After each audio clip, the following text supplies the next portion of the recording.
Hello, founders. Welcome to another pitch deck critique and review, but this time it's a little special and it's a little different. I'm going to show you all the pitch decks that I have rejected critiquing this week and have sent feedback telling the founders to make adjustments before I will do the review, and I will explain why. Before we continue, my name is Ed Kang, 7-time funded founder with 2 exits. That's just a fancy way of saying I failed a bunch of times to your benefit because I like to use videos like this and my YouTube channel to share the mistakes that I've made to try and help you avoid some of the pain that I've gone through. Not to say you're not going to make mistakes, especially as an early stage founder if you're trying to raise pre-seed or seed, but I'm going to try and make your life just a little bit easier because it's tough enough as it is. In my day of raising over 9 figures for my startups, other people's startups, as well as funds, I've seen so many different pitch decks, and I have a lot of pitch decks that are sent to me by all of you, the YouTube subscribers out there, part of this community, and I appreciate it so much that you're active and involved and you're putting yourself out there and you have the courage to send me your pitch deck. It's gotten to the process where I have to do a little bit of process going back and forth to try and help the founder get in the place where their pitch deck can warrant a critique or review so that all of us here can learn together from it. And that's the reason I'm going to start this series. I'm going to show you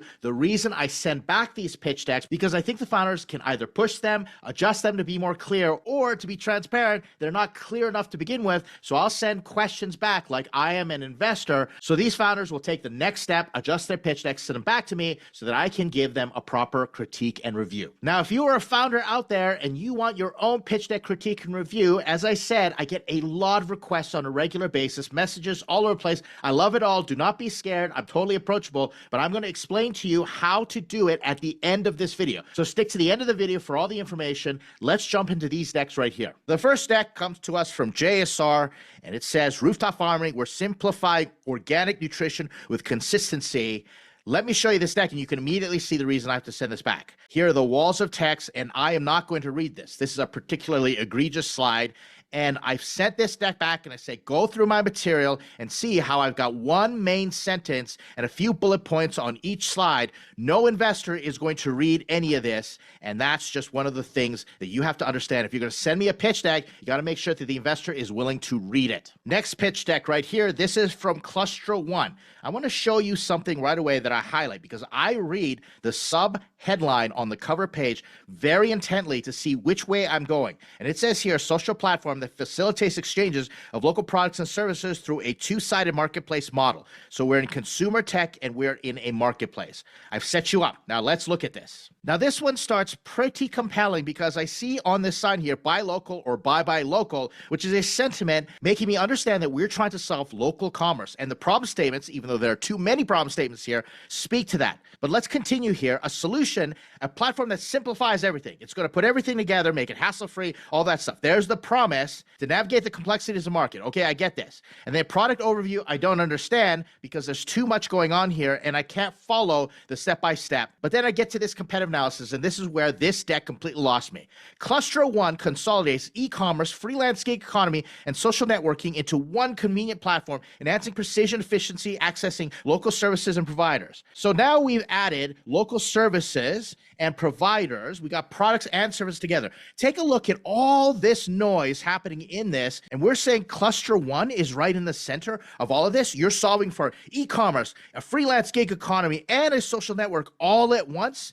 Now I'm getting to the point where this is incredulous. So immediately what I do is I start scanning through the rest of the deck in the business model, and I keep going. And it's a big market opportunity. I completely get this. The go-to-market strategy, way too complex, too generic. And I get to the investment opportunity. This is where I finally make my decision. I say, we can't review this deck. We're looking for $240,000 to solve all those problems. That's not going to happen. This deck has not explained to me how they're going to solve that complex problem, because small business, commerce, and local merchandise and providers and creating a marketplace, social networking, all that stuff is a tough problem to solve, especially for small business. How are you going to do this for $240,000? Not to mention, when I keep going and I get to the team, I see co-founder, director, developer, CEO. So we got one developer with some technical skills, and then I have a student pursuing an MBA. You haven't shown me anything that makes me believe in this team. I do not believe in this team, coupled with the fact that you need $240,000 pre-seed to solve this massive problem. You've lost me, which is the reason I sent this feedback back to the founder. I said, go back to the drawing board and tell me how you are giving me a unique insight on how you're solving this problem. This next one is a very similar challenge for me, and I'll explain why. ResQX, nice little play on words here, revolutionizing the roadside assistance in Nigeria. Okay, at least I know we're in roadside assistance in Nigeria. Don't want to hear that you're revolutionizing stuff. That's just buzzy tagline and fluff that we do not need. It's jargon. That being set aside, let's move along here.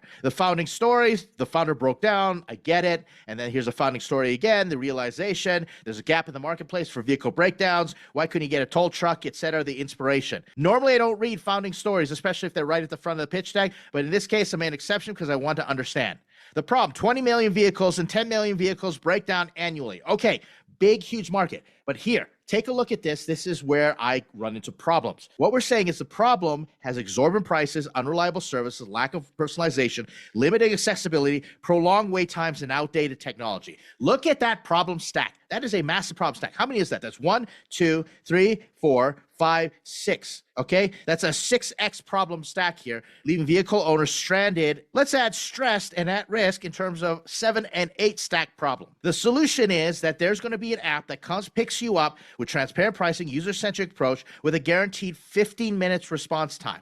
Here's where the gap starts to occur. We just said one of the problems is cost. I don't understand how this is going to be any cheaper. If you have a problem that something is going to be slow, it is manual, and it is costly, then you better have a solution that is fast, automated, and doesn't cost as much. It's like 10% of the cost, making it a 10x solution. You see where I'm going with this? So the fact that the cost isn't the problem, but our main promise highlighting here is that we're going to get to you in 15 minutes, there's a disconnect there. I don't know about you, but I have never gotten roadside assistance in 15 minutes.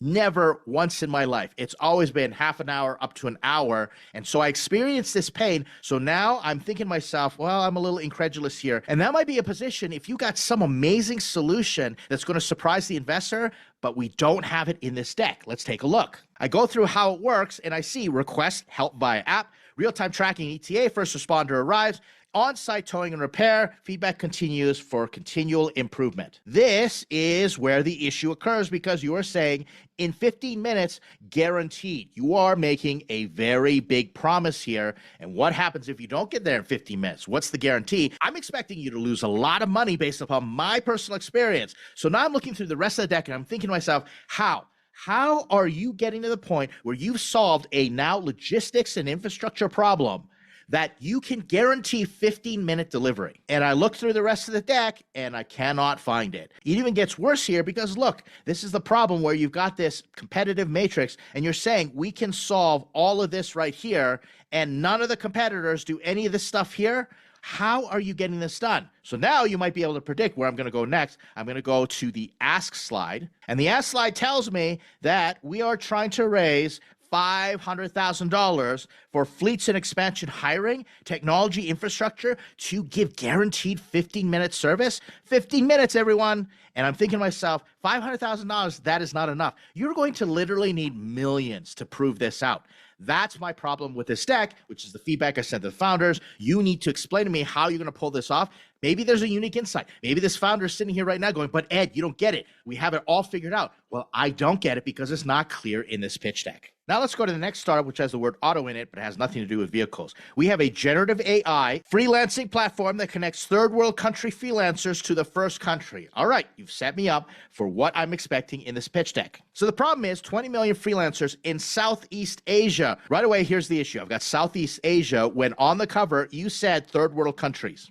Now, I don't know about you, but I know for a fact that in Southeast Asia, that is not all third world countries. When I think third world countries, I'm thinking like what's going on right now in Haiti or countries like Somalia. Those are third world countries to me. Cambodia, you can even make an argument there. But here we're saying 20 million freelancers in Southeast Asia. Then just say that on your cover page. But then the next issue, we've got freelancers, maybe bad actors who are good at selling, but they're not skilled. This problem is setting me up to go in a specific direction, but immediately I have the promise of AI waiting for me because you've been promising that to me right from the get-go on the cover page. So now I get to the solution side and it says there's an AI platform that helps find freelancers through fine-tuned conversational agent that's trained on a freelancer's data to recommend quality freelancers only based on specific projects. This does not make sense based on what I know about AI. I don't understand how AI solves this problem because you're telling me that somehow the AI's got special, unique insight into the freelancer because generally speaking, this is going to be a generative AI, which is a large language model. So I'm expecting something a little different. Does this AI scan your bank accounts? Does it make sure that you worked on specific types of projects? Does it verify you? Maybe it's got all your portfolio on the blockchain. You see where my mind is going with this. Then when I continue along and I see how it works, it looks like just a chat interface. And this deck hasn't done a good job in explaining to me why and how AI makes this different. Why use AI for something like this? Why is that so important? Again, if you made the argument that there's all this data out there that could be scraped to make freelancers work really well with the current projects and clients that everybody's looking for, but you've added this whole wrinkle of third world, Asia, Southeast Asia, and this does not make sense to me. If you would have made this a platform that basically does all the top freelancers and it scans all the data and scrapes everything you got going on Upwork and Fiverr and all those things, well, then maybe you've got an argument. But you've set me up for one thing and now you're telling me another. I've lost my way through this deck. It doesn't make sense to me. This is my issue right here as well. Look at what's going on here. We've got all talent and then we've got Autolance, like something's being crossed out. This looks like a screenshot. And I have to confess, it frustrates me a little bit because if you're asking me to spend time to review this, then put the time in to actually make a proper slide. Here's another example of a slide here. Do you have 500K? It looks like there was a picture taken of a screen, 300K development operation, 200K in marketing. This ass slide is not set up properly. It looks like a live presentation slide. Do you have 500K? Well, not for this one is how I'm going to be pretty snarky with this because this deck does not put in the effort to get a proper review. And you might think I'm being harsh by this point in time, but let me give you a little insight. If you're thinking about sending in your pitch deck, I actually ask you, have you followed my pitch deck guidelines and make you say yes? And if you haven't, and it's clear and very egregious, then I'm going to roast you right back because you deserve it by this point in time. And I'm pushing you. You would rather make that mistake with me in an artificial consequence and get roasted on a YouTube video with a smaller audience than do this in front of an investor and have a legitimate investor look at you thinking to themselves, why would I ever invest in this founder? And then you have a demoralizing experience which affects you psychologically, and I don't want you to go through that. So run through the ringer with me, do what it takes to at least get me to give you a proper review, and then you'll be better equipped to work with investors. Those are just some of the decks that are rejected this week. I hope this has been interesting for you. It helps us get through a lot of these and help you get ready if you really want to send in your pitch deck for critique and review, or you're ready to present to other investors, or maybe you're just building your pitch deck on your own. Hope this feedback's helpful. If you are a founder out there and you want your own pitch deck critiqued and reviewed, you want to leave a comment, but not just any comment. You want to leave a comment that explains what you are going to be pitching. And then I will let you know whether to send in your deck or not. And then it's a matter of going back and forth. There's now a screening process before I put anything on video for a full pitch deck critique and review,